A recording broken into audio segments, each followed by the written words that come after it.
So let's look at the TMJ.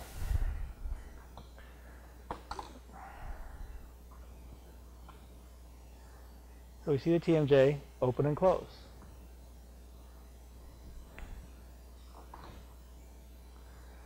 And the different muscles are involved with the TMJ opening and closing. The only muscle that's a opener in the upright position is the external pterygoid. All the other TMJ muscles are closers.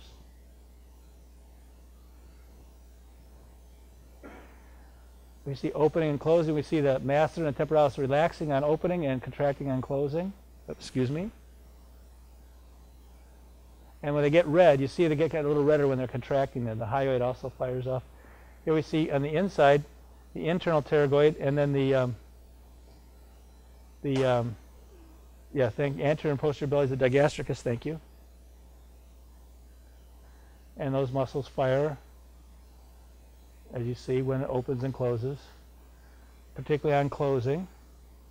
I'm sorry, particularly on closing. And then the internal pterygoid opening and closing. We see the internal pterygoid specifically.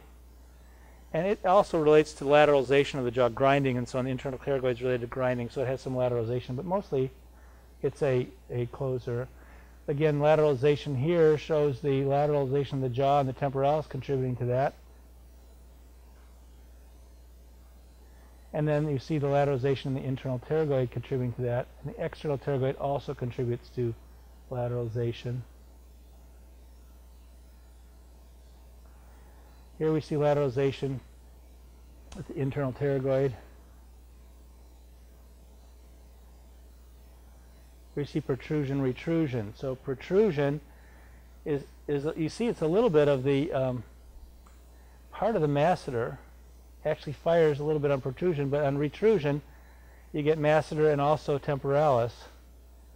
And protrusion, retrusion, we see that there's a internal pterygoid involvement in that as well, particularly in the retrusion. Tries to pull it back. Parts of these muscles fire at different ranges of motion too, like the posterior temporalis or the masseter sometimes fire in different parts of the range of motion. Protrusion then from the inside. Here we go, protrusion, lateralization again. Not much movement on lateralization, but there's the internal pterygoid. But the external pterygoid is the big lateralizer.